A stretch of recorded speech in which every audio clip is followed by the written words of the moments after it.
What a crew. One more time for them. Come on. Yeah. Wow. Y'all look great. I'm constantly impressed at how well deadheads and burners clean up. You got your gala attire on tonight. This is amazing stuff. And we're going to continue the show right now with another wonderful presentation from someone doing incredible work in this space to further the life legacy of Alexander Sasha Shulgin and to develop human validated and overlooked drugs. So very critical work here. Please give a very warm welcome to Shlomi Raz of Negev Labs. All right, here we go. Welcome to the stage. Thank you. It is my profound honor and pleasure to be with you here tonight to honor the centennial of Alexander Shulgin, gifted chemist, intrepid explorer, but also a quiet but radical influencer of medicine and culture. Now,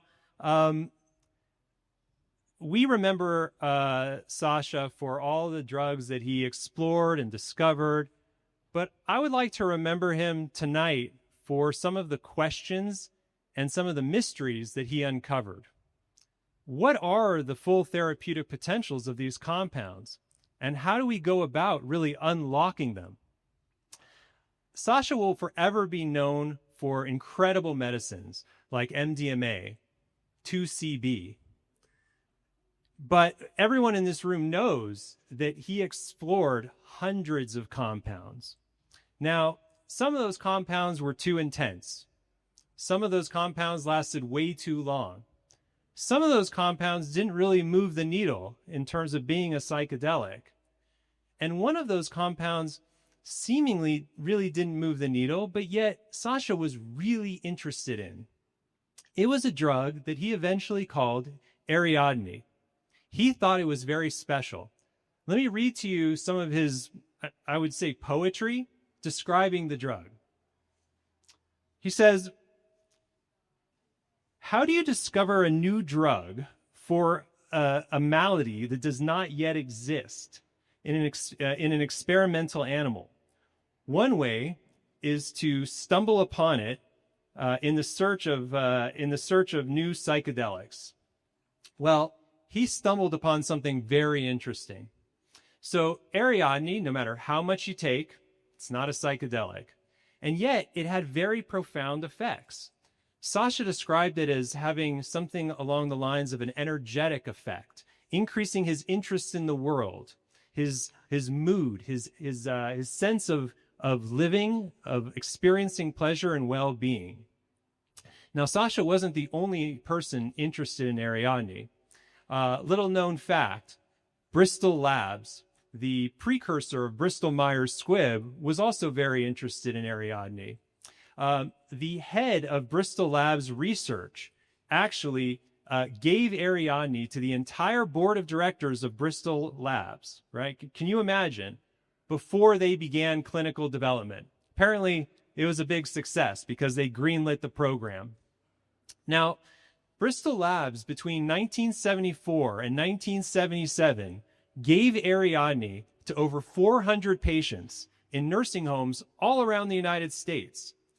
Now, they didn't prove that the drug was a treatment for senility. Now, senility is a vague catch-all clinical term that really doesn't mean anything today.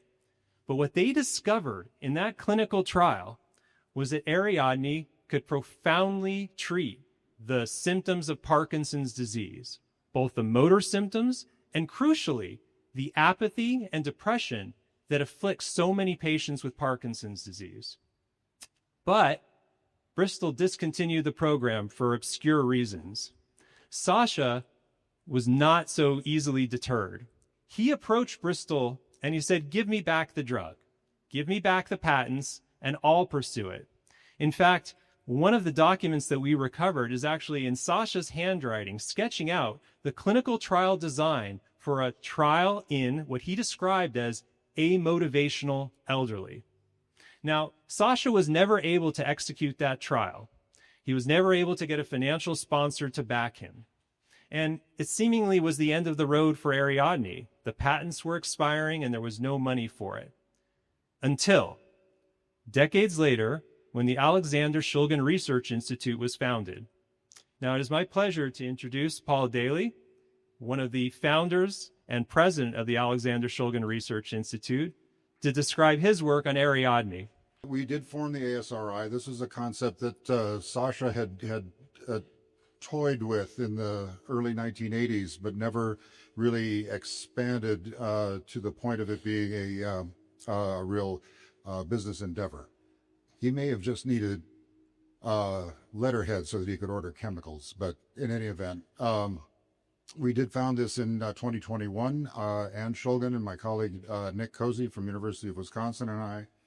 And our objective was to both extend lines of work that Sasha had started, come up with some new lines of investigation, and kind of significantly in terms of Ariadne, start to investigate ways that we could revivify, revisit some of Sasha's classic compounds that are really not accessible for further development because they've been put in the public domain.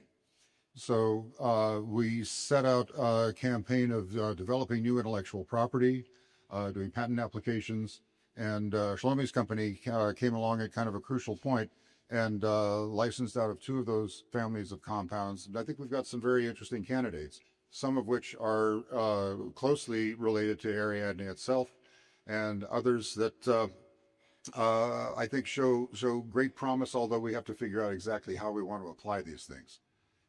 So some of them, in fact, create what I would describe as the microdosing effect, but with 2 sort of significant safety factors.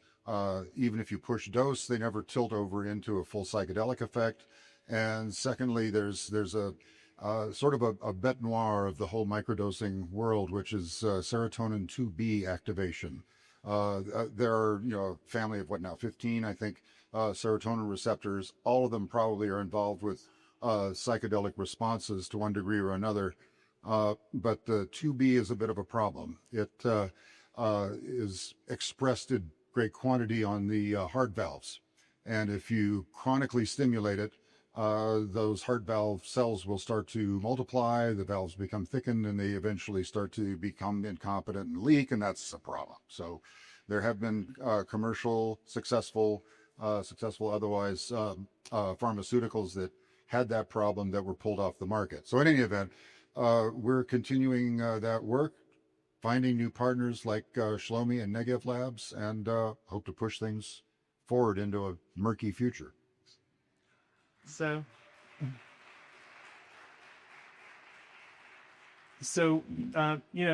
what's that future look like? I don't know all of it, but I know some of it. And so I want to share with some of that with you tonight. Working with Paul and ASRI, Negev Labs is re-examining Ariadne. What's incredible is now we can use modern tools to evaluate Ariadne, understand it better, but also we've uncovered thousands of pages from the original Bristol Labs clinical trials, and we've come to a conclusion. They left a blockbuster on the shelf. The therapeutic potential of Ariadne, we think, is vast, and we are committed to unlocking that vast therapeutic potential. Working with ASRI, we have developed a new version of Ariadne, which is very, very similar to Ariadne. And I'm excited to announce for the first time publicly that we will begin clinical trials of Ariadne in 2026.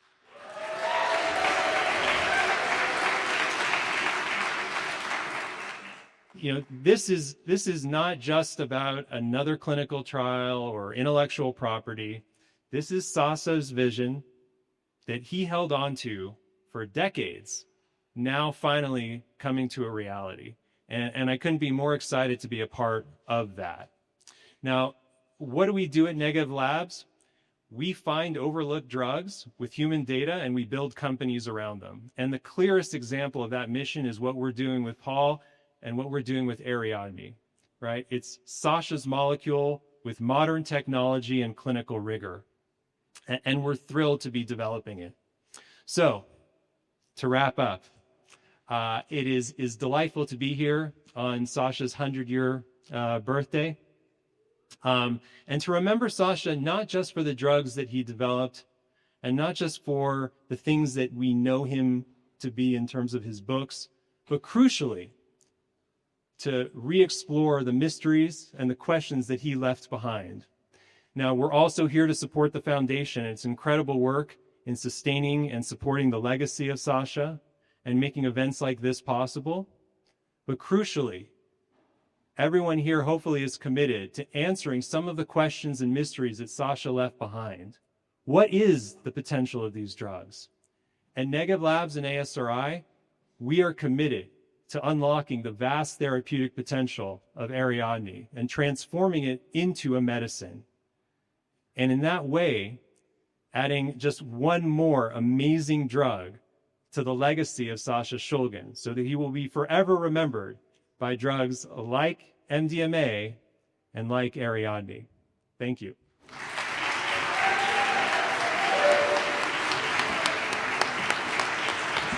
Holy